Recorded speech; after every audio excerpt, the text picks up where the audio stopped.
जय श्री श्याम भक्तों, कैसे हैं आप सब भक्तों। आज है श्रावण मास के कृष्ण पक्ष की एकादशी तिथि। एकादशी तिथि को वैसे तो व्रत कहा गया है। अगर व्रत करने से हमारे पापों का नाश होता है। अगर नहीं कर सकते हैं तो कोई बात नहीं, जो आंवला होता है, आंवला को पानी में डाल करके स्नान करके आप इस कथा को भी स्मरण कर सकते हैं। कथा सुनने से हमारी पापों की मुक्ति होती है, क्योंकि भगवान को पता है कि हम व्रत नहीं कर सकते और सच्चे हृदय से कथा सुननी चाहिए। तो चलिए शुरू करते हैं। विष्णु भगवान की जय, एकादशी मैया की जय।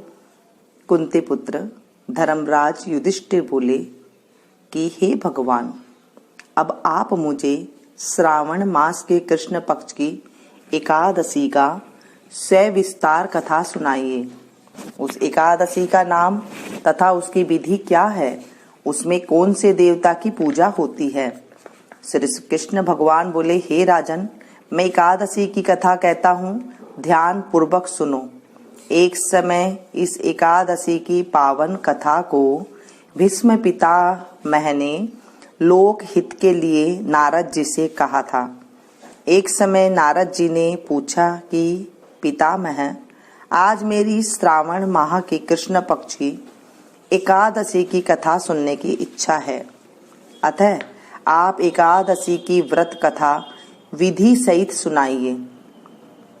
भीष्म पितामह नारद जी के वचनों को सुनकर बोले, हे नारद जी, आपने मुझसे यह अत्यंत सुंदर प्रश्न किया है। अब आप ध्यान लगाकर सुनिए। श्रावण माह की कृष्ण पक्ष की एकादशी का नाम कामदा है।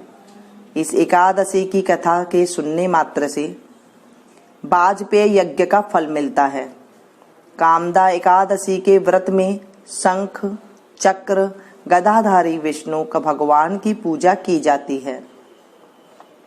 जो मनुष्य इस एकादशी को धूप दीप नैवेद्य आदि से भगवान विष्णु की पूजा करते हैं, उन्हें गंगा स्नान के फल से भी बड़ा फल मिलता है।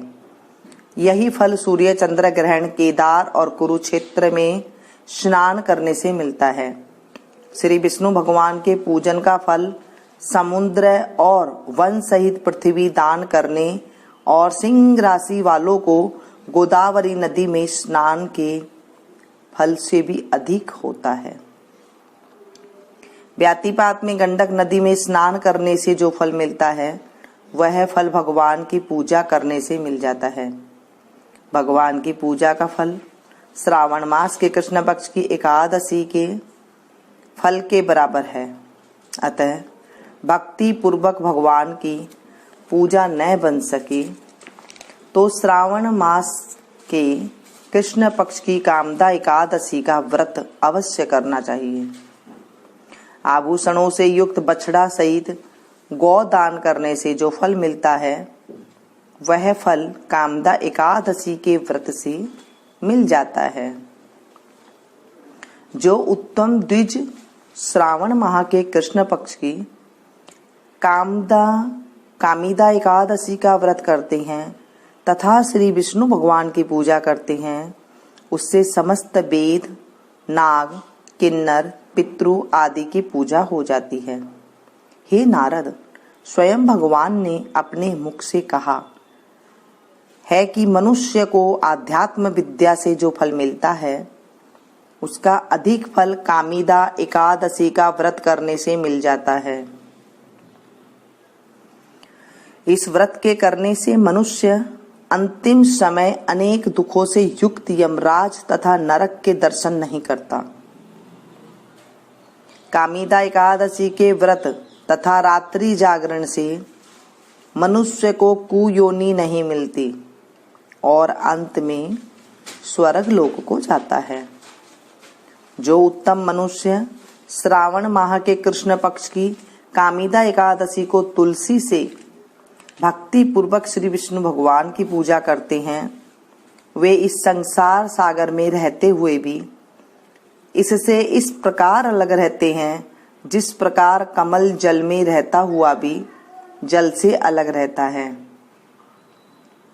भगवान की तुलसी दल से पूजा करने का फल 1 भार स्वर्ण और 4 भार चांदी के दान के फल के बराबर है। श्री विष्णु भगवान रत्न, मोती, मणि, आभूषण आदि की अपेक्षा तुलसी दल से अधिक प्रसन्न होते हैं। जो मनुष्य भगवान की तुलसी दल से पूजा करते हैं उनके समस्त पाप नष्ट हो जाते हैं। हे नारद, मैं स्वयं भगवान की अत्यंत प्रिय श्री तुलसी जी को नमस्कार करता हूँ। तुलसी जी के दर्शन मात्र से मनुष्य के समस्त पाप नष्ट हो जाते हैं और शरीर के स्पर्श मात्र से मनुष्य पवित्र हो जाता है। तुलसी जी को जल से स्नान कराने से मनुष्य की समस्त यम यातनाएं नष्ट हो जाती है। जो मनुष्य तुलसी जी को भक्ति पूर्वक भगवान के चरण कमलों में अर्पित करता है उसे मुक्ति मिलती है। जो मनुष्य एकादशी के दिन भगवान के सामने दीप जलाते हैं उनके पितृ स्वर्ग लोक से सुधा का पान करते हैं। जो मनुष्य भगवान के सामने घी या तिल का तेल का दीपक जलाते हैं उनको सूर्य लोक में भी सहस्त्रों दीपकों का प्रकाश मिलता है। इस व्रत के करने से ब्रह्म हत्या, ब्राह्मण हत्या आदि सभी के पाप नष्ट हो जाते हैं और इस लोक में सुख भोग कर अंत में विष्णु लोक को जाते हैं। इस कामिदा एकादशी के महात्म के श्रवण व पठन से मनुष्य स्वर्ग लोक को जाता है। बोलिए विष्णु भगवान की जय, एकादशी मैया की जय। इसके बाद हमें कमल नेत्र का स्तोत्र का पाठ करना चाहिए। एकादशी के दिन श्री कमल नेत्र कटि पीतांबर अधर मुरली गिरधरम मुकुट कुंडल करल कुटिया सामरे राधेवरम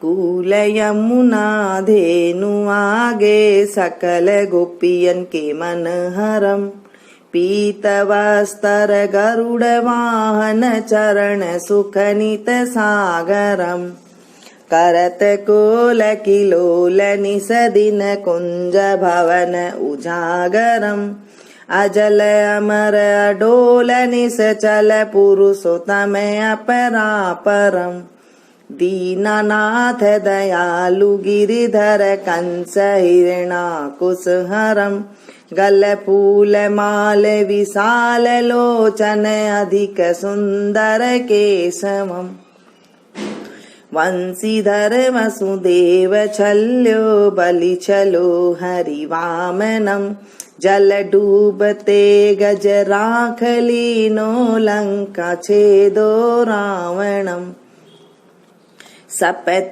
दीप नव खंड 14 भवन किनो राम जी एक पलम द्रौपदी की लाज राखी कहाँ लो उपमा करम दीनानाथ दयालु पूर्ण करुणा मैं करुणा करम कवि दत्त दास विलास निस दिन नाम जपत नित नागरम प्रथम गुरु जी के चरण बंदो यस्य ज्ञान प्रकाशितम विष्णु जुगाति ब्रह्मा सेव से शिव शंकरम श्री कृष्ण यदुपति केशवम श्री राम रघुवर राम रघुवर राम रघुवर राघवम श्री कृष्ण गोविंद राघवम श्री राम कृष्ण गोविंद माधव माधव वासुदेव श्री वामनम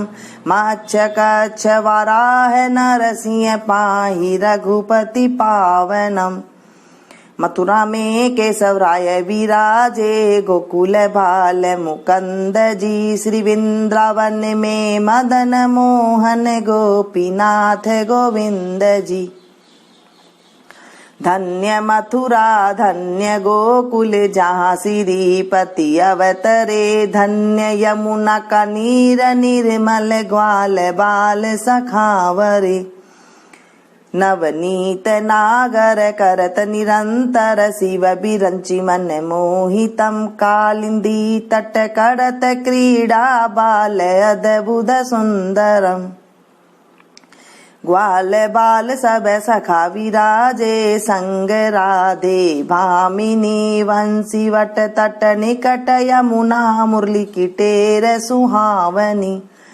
बजराग रघुवंश उत्तम परम राजकुमार जी सती सीता नाम जाको श्री रामचंद्र प्रणामहि जनक राजा परण राखो धनुष बाण चढ़ावई सती सीता नाम जाके श्री रामचंद्र प्रणामहि धन्य मथुरा खेल गोकुल नंद के हरि नंदनम बाल लीला पतित पावन देवकी वसुदेवकम श्री कृष्ण कलिमल हरण जाके जो भजे हरि चरण को भक्ति अपनी देव रे माधव भव सागर के तरण को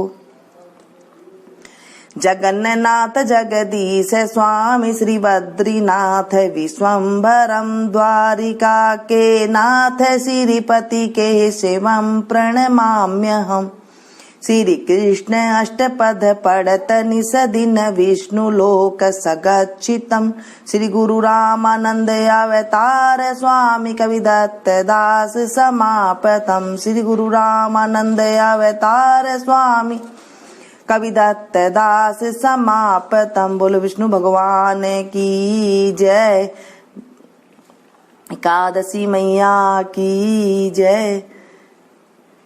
दोस्तों ये आज हमने एकादशी कथा सुनी है, पसंद आए तो प्लीज एक लाइक जरूर दीजिएगा, इसे ज्यादा से ज्यादा अपनों के साथ शेयर कीजिएगा ताकि औरों को भी लाभ मिल सके। जब कोई और भी सुनता है तो हमें भी सुनाने का फल मिलता है और हमें जो है उनके 16 हिस्सा का पुण्य होता है वो हमें मिल जाता है घर बैठे ही, और हमें पुण्य की प्राप्ति होती है, पापों का नाश होता है। तो मिलती हूँ फिर से एक नई वीडियो में नई जानकारी के साथ, तब तक आप लोग देखते रहिए मीनू संगीत। Thank you.